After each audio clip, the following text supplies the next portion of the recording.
City Cast Boise is brought to you by WestVet. At WestVet, they know pets aren't like family, they are family. That's why they provide expert, compassionate veterinary care 24 hours a day, 365 days a year for cats and dogs. WestVet Boise and WestVet Meridian offer the region's most comprehensive emergency and specialty care from board-certified veterinarians and an expert caregiver team. WestVet can also help your pet with unexpected, non-critical conditions with their urgent care program. Visit westvet.net to find care you can count on from the team that is leading specialty healthcare for pets. 'Twas the first night home for the holidays, and all through your town, not one thumb was quiet. A lot of swiping going down. You created the perfect Bumble profile with care in hopes that your dream guy or gal may be out there. When what to your wandering eyes should appear but a ton of faces you haven't seen in years. There's a rando from high school, your ex from 8th grade, a kid you used to babysit, and your literal Uncle Dave. As cringe as this feels, the only thing worse would be if one of them stumbled upon your profile first. But there's no need to panic or erase your face from the app. You can go incognito with one simple tap. Disappear from the others till you say they're a match, and have more fun finding your next hometown catch. With peace of mind and your profile hidden from sight, happy holidating to all, and to all a good night. Happy holidating with incognito mode from Bumble. Download today.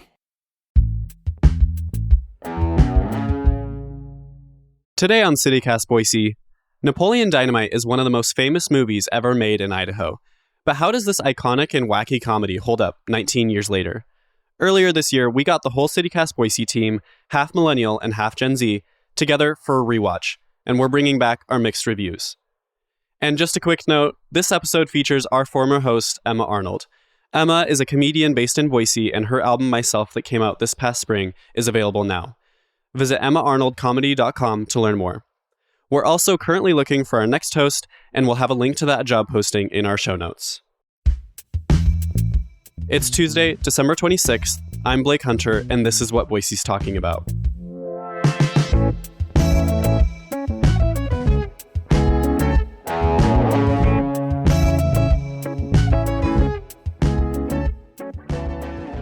All right, gang's all here. Evelyn, Blake, Frankie, hello. Hey. Hello. Hey. I can just feel how excited Evelyn is to talk about this movie. So let's just start out. Let's just jump right in. Frankie, why don't you give us some background here? Like, tell us about the movie. When did it come out? Where was it shot? All the good stuff. Yeah, okay. So we're getting a time machine and going back to 2004 when Napoleon Dynamite was at the Sundance Film Festival, and it got a lot of buzz, and it was immediately then purchased for $5 million. So the people who made this movie kind of rose out of anonymity and became a hit. And the people behind it are Jared Hess. He's the writer and director, and then his wife, Jerusha Hess, I think is how you say her name.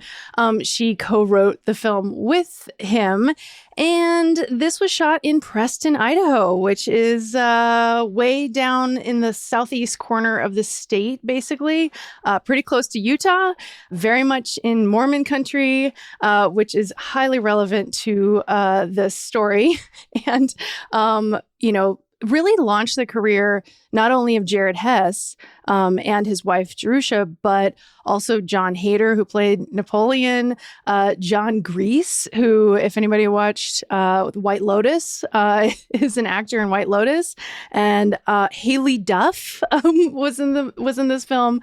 So a lot of people's careers, and then the person who played Pedro Efren Ramirez. Apparently, he was able to buy his parents a house after this movie. Oh, nice. Yeah, kind of sweet. Oh, and then I should also mention, of course, these folks, they met at BYU. So this is a very, very BYU-driven story, and I think that'll come up a lot in our conversation about the kind of content that they included in it. Yeah. So this is a fun one because I feel like we have a fun little like generational divide here. Frankie, you and I are older than Evelyn and Blake, and we obviously saw it when it came out. But this was Blake and Evelyn's first time watching it. So let's start with you, Frankie. Do you remember watching this movie for the first time? And was it like real different this time around? Oh, I remember it so clearly. This was a very important part of my adolescence. I was a junior in high school. Distinctly remember going to the indie film movie theater in Missoula, Montana to watch it with my best friend. And I was kind of like, I was a nerd, but I also did sports and stuff. And so like I deeply connected with the story of this super awkward teen, but like knew that it was a joke and I was in on the joke and oh my God, immediately was quoting it and all of the stuff. So very much, I remember it very clearly. And it was weird to revisit it almost 20 years later now. Yeah, that was something my husband Alex and I were commenting on was rewatching it. You're like, oh my God, I know this movie word for word, not from watching it over and over, but because people quoted it. Like you cannot even, I don't even feel like you can explain to a younger generation like how completely all-encompassing this movie was, like how people quoted it to you constantly, especially if you were, you know, in school still at the time, like literally everybody walking around, you know, being like, shut up, Tina, you know, like it was just so constant. Yeah. Oh my God, yeah. All the time. And the Vote for Pedro t-shirts. Did you have one, Emma? Did you have I did. My brother got me one for Christmas 1 year. I knew it. I know. And I really, you know, I can't remember where I first saw it, but I can't remember how. I hadn't seen it in like at least 15 years, maybe longer. And I don't know how many times I've watched it. Like I said, because I feel like people quoted it so much. I feel like I've seen it a ton of times, and I probably have. But yeah, I remember at the time really connecting to it as a rural Idaho kid. You know, I lived all over the state. I've lived very close to Preston as a child for a couple years. And I mean, it really captures the weird awkwardness of small town life and like, but in a gentle, sweet way. And a lot of, and we'll talk more about that later. But I remember at the time even just sort of feeling a little seen, like I had a weird uncle. You know what I mean? Like, Yeah. Totally. It felt very like, oh yeah. And on the rewatch, I will say, like the rewatch, I was expecting to be pretty mortified by this movie, especially because since Blake and Evelyn are watching it, and they're Gen Z, we're millennials, and I was expecting this to be very like mortifying. But it was a lot sweeter in rewatching it. First of all, it's a well-made movie. The film is like well written, well made, and it was a lot sweeter than I thought it was going to be. I thought it was going to be just kind of 100% cheese. Boy, that Mormon sense of humor really does come through. The clean comedy, like, geez, all of it. Oh my gosh. Oh man, it literally transported me back to junior high. Yeah. You know, my Mormon friends making, you know, fart sounds and thinking that was the funniest thing you could possibly ever do. So the heck yes, all of it. I don't know if you thought of this too, Emma, but Uncle Rico is like a tragic figure to me now. Like, I don't think I connected to Uncle Rico when I was in high school, but now, like this guy who's just, you know, living in the past and his dreams and all of that just being shattered over and over again, and being a total jerk about it too. But there was something about rewatching it now that stood out to me. That's funny because at the end of the movie, that was my kids' main complaint, because we all watched it. And the kids had seen it, but not since they were little. And that my kids were like, that guy did not deserve a happy ending. Like the scene where he's like, at the very end, he's throwing the football and he's sad. They were like, that's where it should have ended for him. He should have a terrible, unhappy ending with his broken arm and he can't even throw a football anymore. And then this beautiful woman rides up on a bike and all the kids started screaming and be like, no, Uncle Rico does not get a happy ending. So he was a very tragic figure, but he's also a total piece of shit who tells a teenage girl to increase her bust size. So just a gross person.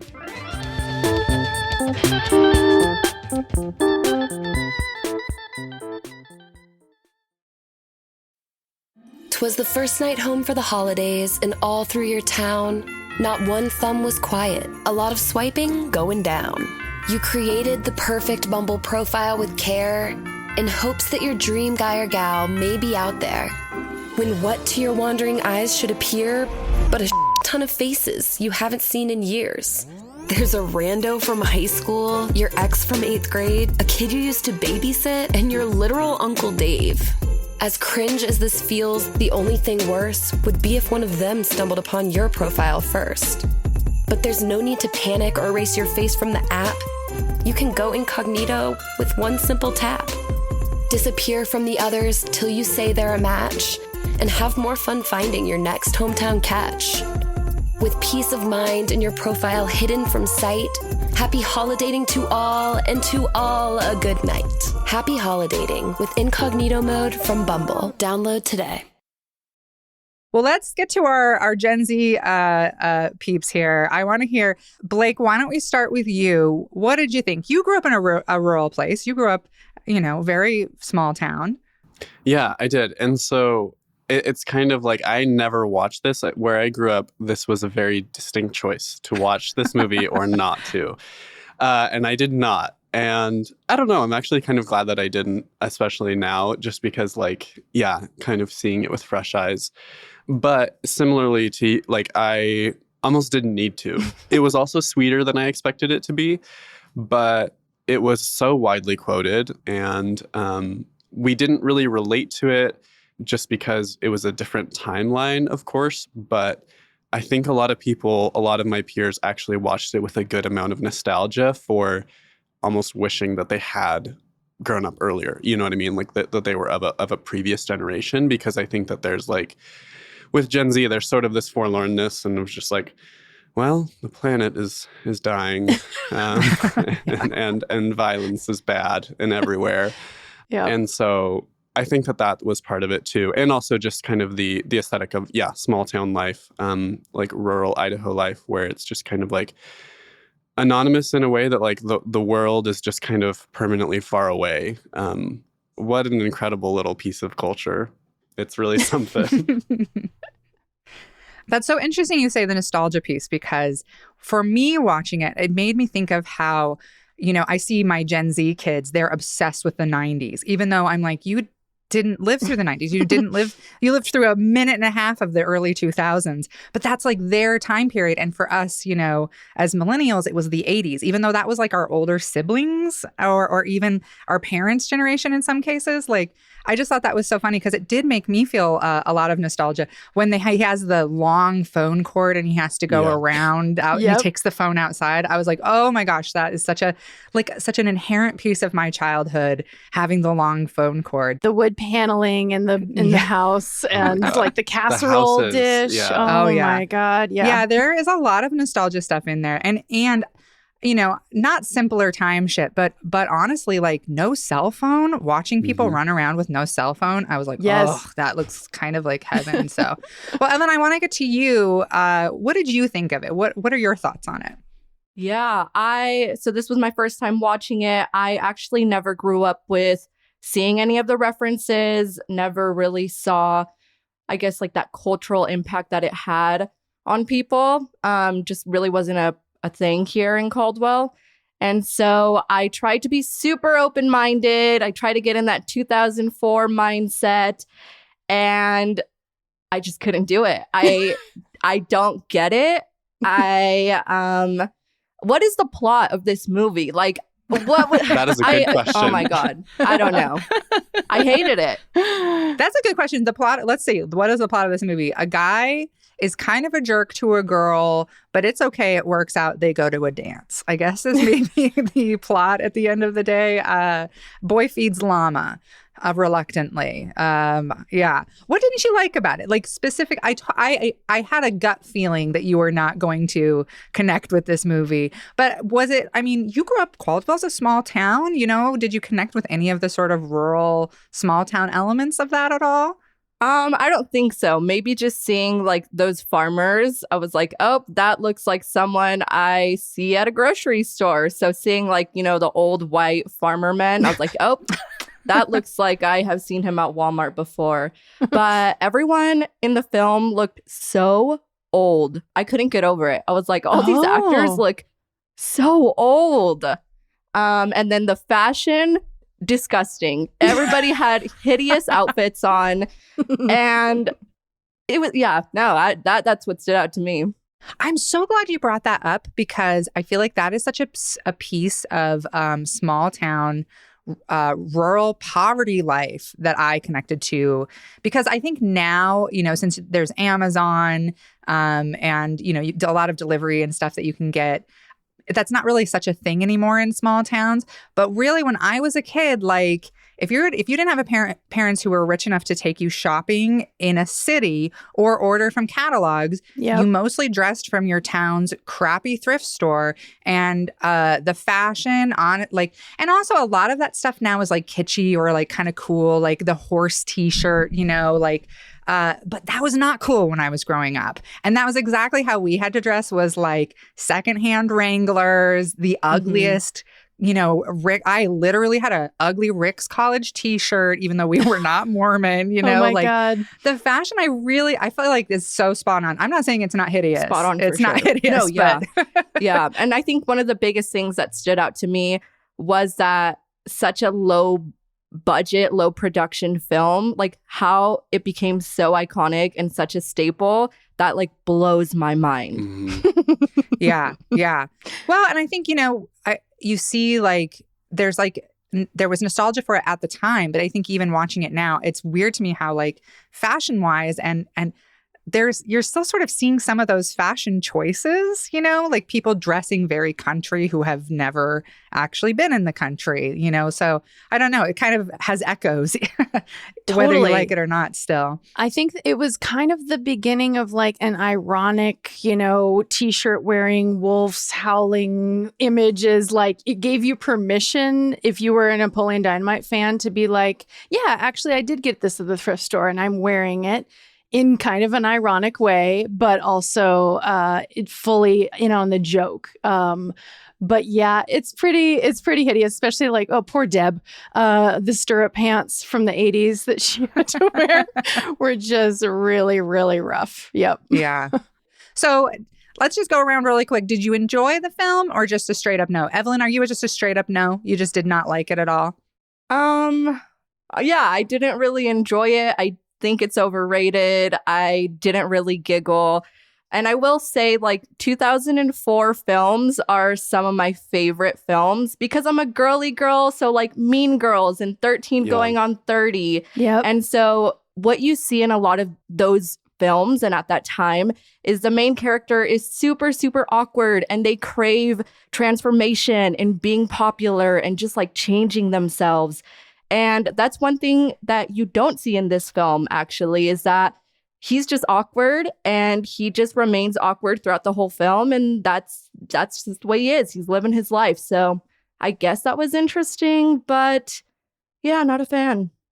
I guess that's a good point. And I wonder if that's because it's a male character. So at the end of the day, it's okay that he's weird because he's a boy, so he can do whatever he wants. Whereas a girl has to transform herself into something more attractive, more likable, whatever. So yeah, that's a very good point. Blake, what about you? Like or dislike? I mean, it's a no for me, for sure. I'll never watch it again. But I don't need to. But I think that there is... I did find it really, really interesting because I think that there's an element of, like, coming out of the 80s and 90s, there's, you know, this kind of, like, anti-jock element of this movie where it's, like, this awkwardness, like, really leaning into that awkwardness and the irony of it. And, you know, it's just kind of, like, a little bit, like, disillusioned from a lot of kind of, like, I don't know, like, mainstream, like, kind of culture and ideology, but in a way that doesn't have much of a standpoint. It doesn't really have a perspective on the world, I feel like. And the kind of accidental effect of focusing on, like, you know, people from a place that just don't get represented in film a lot is that it also showed some of the pretty terrible aspects of those parts of society, as far as just, like, obviously the misogyny is really, really rampant, and also within the movie, you have an understanding that there's kind of a parallel society of, like, Latino people who are living in this town who they are part of the story in a way. Like, you have Pedro, but everything else is just kind of like a superficial, like, they're just there. We don't really need to worry about them. Like, you know, that's not what this movie is about, even though this is supposedly about this town or about this kind of way of life. And maybe that's not really what the point was. It wasn't supposed to be like a snapshot into, like, small town Idaho in the early 2000s, but, like, it definitely reads as pretty accurate for those reasons, in maybe not the way that it was intended to, which I think is still valuable, I guess. Yeah, I feel like in a weird way, not on purpose, it's a critique of white culture. For sure. Because literally constantly you're like, wow, the food is horrible. Yep. The music is bad. Like all of the fun and cool elements that are introduced into the movie come from outside of this very like mainstreamy small town white culture, you know, where it's like the music he gets, the dance moves, you know, like it just all kind of seems to like, but that's very true of a small, like living in small towns. I know like when I was growing up in these very mostly white, very small towns, like you are so desperate for culture, for anything, you know, and now it's a lot easier to get because of the internet. But, you know, in the 90s, it was very, very hard to find these elements of music and art and all these other things and to like pull that into your life. And like at the very end, when you shows Kip getting on the bus with LaFonda from Detroit. Yeah, that's probably my favorite. Like my favorite part of it is him leaving the small town, and I got so excited for him that I'm like, wherever you're going, it's better. I'm sure of it. You know, having lived in a lot of small towns, I was excited for him. In some ways, it feels like honestly, Kip is the main character for me, and his evolution and his decision to leave is like the one thing to root for throughout the film. But you're totally right. There's no plot. It's just like, here's a bunch of indie kids, you know, making fun of nerd culture, but also very much a part of it. And it was at that time, as Emma, you said, for white kids, for indie white kids, very much an identifier and very much a, hey, you know this film too? Because the internet, y'all, we're going back in time. The internet just, like, I can't even express to you the fact that the music itself, like the soundtrack, going to buy the CD and not being able to find a playlist on Spotify, like this is true nostalgia, because you couldn't find your culture unless you like sought it out specifically. Like the people in line to go see Napoleon Dynamite, I was like, maybe we could be friends.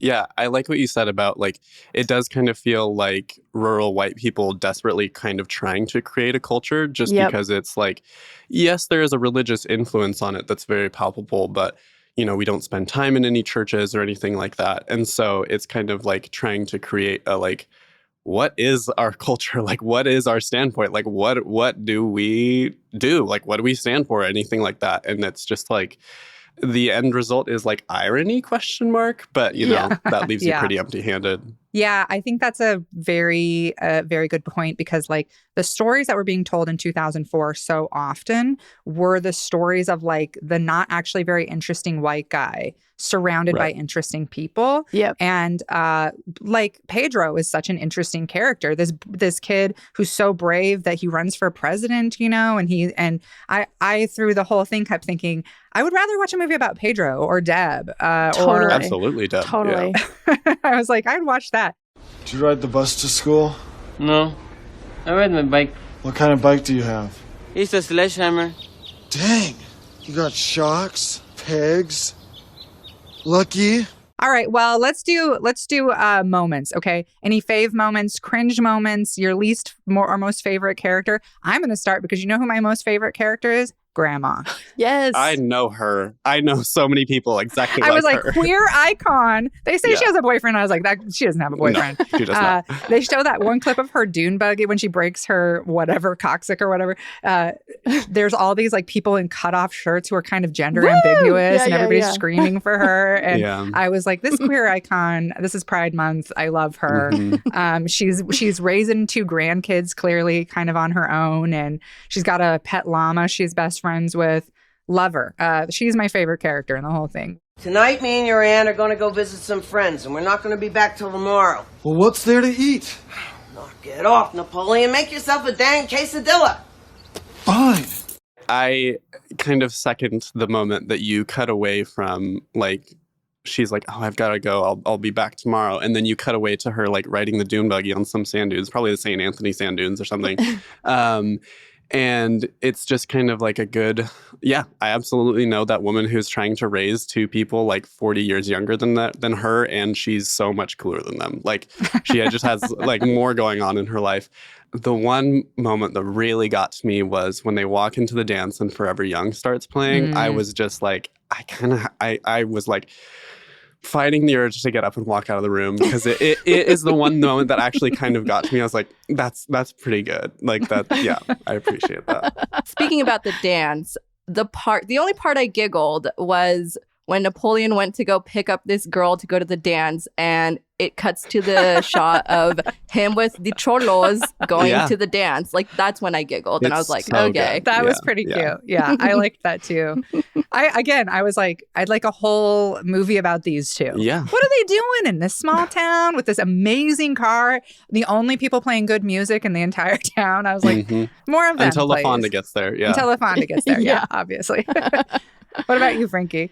I mean, I'm going to say my least favorite character, clearly the principal, is just an ass from the get-go. I mean, he was clearly the evil character even back then, but just like even way worse coding in 2004. How he's like creepily on the side of the stage when Haley Duff's character is doing her dance performance or whatever, and he's like really into it. Like, ugh, yikes. Yeah. Does not play well at all. Speaking of that, the one thing that we didn't really talk about is just like the pervasive, like actual physical bullying that Napoleon goes through throughout this movie, where it's just like, I absolutely know that at that time that was kind of like the LOL, you just got slammed into a locker, bro. Sorry about that.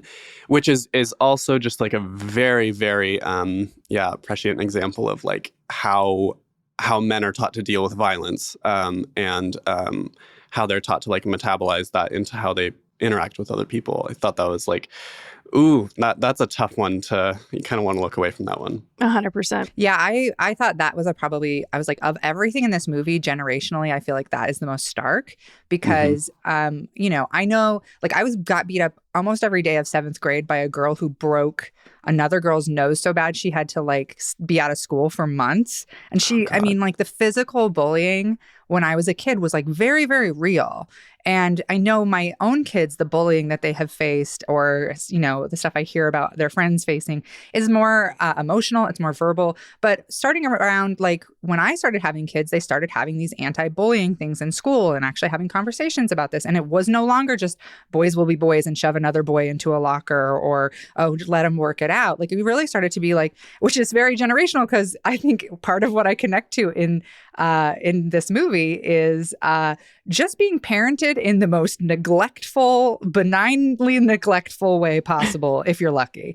Just sort of like, there's steaks in the freezer, good luck. Make a quesadilla. Yeah, and that if you came home and you were like, I got shoved into a locker, like that was your problem to solve. Boomer parents were not always super interested in how your day was going. And I feel like generationally that was, has really, really changed. I don't know that for sure. You guys could probably tell me better, but like, I feel like that is a pretty stark example of something that is like no longer okay, no longer acceptable to do. So a little bit of improvement, maybe. Yeah, and I guess that does speak to even more so, once again, just like how much of an anthem this was to see Napoleon after his Jamiroquai dance and the entire assembly, get to their feet and clap and have that moment of, oh, okay, maybe I do have value in this community for once. How big of a deal that was for people who experienced bullying in that era. So let's end on this. Like, what do you think? I'm guessing this is no from all of us, but would you recommend this to others? Do you think it's important, like, to have in your film, to have in your film pocket, to be like, yes, I watched that. It's an interesting thing. Would you recommend it? Would you watch it again? Evelyn, let's start with you. I would say I think everyone has to watch it at least once, even if you're not actually watching it and you're just like on your phone. Just say you watched it and then never think about it ever again. Okay, got it. Blake, what about you? I kind of agree. I think it is useful, like a useful example of like, if you've never really traveled to like a really, like, I don't mean just like a town outside of a bigger town. I mean like rural areas where it's like an hour plus to, a department store of some sort. I wish that there was like a 10 or 20 year later version of this movie so that I could, rather than trying to have to explain to someone what my childhood was like, I could just be like, I don't want to talk about it. Just watch this movie. I kind of wish that, just because it's a good snapshot of a time and a place. So yeah, I guess I agree with Evelyn. I think watch it once and take notes as far as how to not make food, because every single shot with food, I'm like, yeah, I have seen that. I have been offered that. And it is the basis of what I try not to do when I cook. You don't want a green bean casserole with cream of mushroom soup with croutons on top? Or just raw eggs in a lemonade pitcher. The raw egg in that literally my great-grandma used to do. Oh my gosh. I forgot. I was like, oh, it's orange juice. And I was like, no. Yeah. That's horrible. Yeah, I'm going to make, if I ever have a child, I will make them watch this movie. They're going to have to sit through it. Make Daphne watch it. Daphne, she was next to me, but she got up a couple of times, so I'm going to make her watch it tonight. Yeah, I think just for the pure understanding of who I was in 2004, they will have to watch this. I really agree with Blake that it's so hard for me to describe my childhood, and I don't even think Napoleon Dynamite does a great job of it, because I lived even more rural than that a lot of times. But one thing I thought was like, if you were going to show somebody like this is what it's like, is when you'd show the movie would show a house, but there is nothing else around. Nothing around it. It is dirt road and nothing for miles. The hazy horizon, yeah. But also a brick house that they don't make those anymore. No. That drives me nuts. Yeah. Yeah. I felt like would be really useful to show people, because like when I lived in, southern states or Michigan, people would be like, oh, we're going to the country. And by country, they mean a town that's 5 minutes outside of another town. And they would have a hard time picturing just like the isolation of the West is something I think the rest of the country has a hard time understanding, that like you can be like miles and miles and miles away from another person, or 2 hours from the nearest grocery store. And so like if you get home and you don't have enough eggs for your orange juice, you're waiting until the next shopping day. Yep. So until you go into town again. Well, all right. That was a fun one. I'm glad we rewatched it, even though I have pretty mixed feelings on it. And it was very fun to get your takes. Thanks. Thank you. Thank you. Heck yes. Heck yes. Fall is here, hear the yell. Back to school, ring the bell. Brand new shoes, walking blues. Climb the fence, books and pens. I can tell that we are gonna be friends.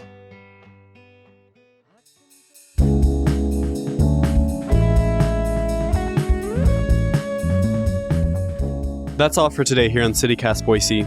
If you enjoyed the show, leave us a review wherever you listen to podcasts. We'll be back on Friday morning with more from around the city. Bye.